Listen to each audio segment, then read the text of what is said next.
آج کی اس مختصر سی ویڈیو میں میں آپ کے سامنے صحت نماز یعنی نماز کے صحیح ہونے کی شرائط بیان کروں گا۔ تو یاد رکھیے، صحت نماز کے صحیح ہونے کی 6 شرطیں ہیں۔ نجاست حکمیہ اور حقیقیہ سے نمازی کے بدن کا پاک ہونا۔ حکمیہ نجاست یعنی کہ بظاہر نظر نہیں آ رہی ہوتی، لیکن انسان جنبی ہوتا ہے یا بے وضو ہوتا ہے، یعنی اس پر اگر غسل فرض ہے تو غسل کرنا ضروری ہے۔ بے وضو ہے تو نماز کی ادائیگی کے فریضہ کے لیے وہ وضو کرے۔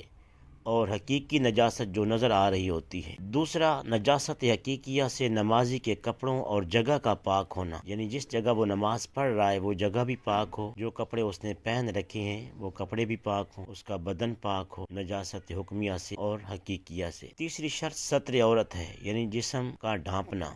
چوتھا، استقبال قبلہ کی طرف رخ کرنا۔ پانچواں، وقت کے اندر ہی نماز صحیح ہو سکتی ہے۔ ان الصلاۃ کانت علی المؤمنین کتابا موقوتا۔ نماز کا وقت شروع ہونے سے پہلے نماز نہیں ہوگی، اور نماز کا وقت اگر ختم ہو گیا تو پھر وہ قضا ہوگی، ادا نہیں ہوگی۔ اور چھٹی شرط ہے نیت۔ اب پہلے طہارت سے شروع کرتے ہیں۔ طہارت کس قدر نجاست سے کپڑوں کا پاک ہونا ضروری ہے۔ نجاست غلیظہ اور نجاست خفیفہ، یہ 2 قسمیں ہیں۔ نجاست غلیظہ درہم سے زیادہ اگر لگی ہوئی ہے تو پھر نماز نہیں ہوتی، اور خفیفہ کپڑے یا بدن کے اس حصہ کے چوتھائی سے زیادہ نہ ہو۔ چوتھائی تک معاف ہے، لیکن چوتھائی سے زیادہ جو ہے یہ نماز کے لیے مانع ہے، رکاوٹ ہے۔ تو اتنی نجاست اگر غلیظہ ہے تو درہم سے زیادہ نہ ہو، اور اگر خفیفہ ہے تو کپڑے یا بدن کے اس حصہ کی چوتھائی سے زیادہ نہ ہو۔ اور جس جگہ وہ نماز پڑھ رہا ہے وہ جگہ بھی نجاست سے پاک ہو۔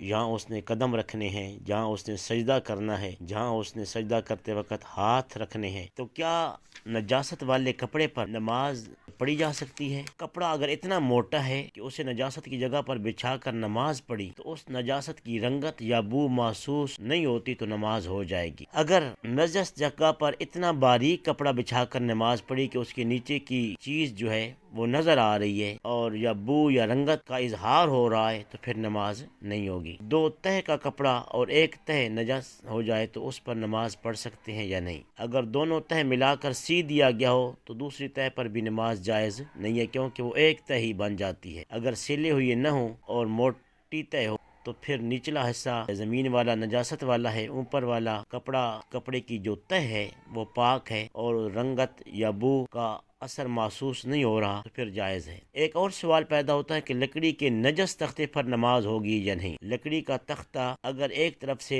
ناپاک ہو گیا تو اتنا موٹا ہے کہ موٹائی میں چر سکے، پاک حصے کو اوپر کر کے آپ نماز پڑھ سکتے ہیں، لیکن اتنا موٹا نہیں ہے کہ چیرا جا سکے، تو پھر اس پر نماز نہیں پڑھ سکتے۔ گوبر سے لیسی ہوئی زمین پر نماز جائز ہے یا نہیں؟ جو زمین گوبر سے لیسی گئی ہو، اگرچہ سوکھ گئی ہو، اس پر نماز جائز نہیں ہے۔ ہاں، اگر وہ سوکھ گئی اور اس پر کوئی موٹا کپڑا بچھا دیا گیا تو اس کپڑے پر نماز پڑھ سکتے ہیں۔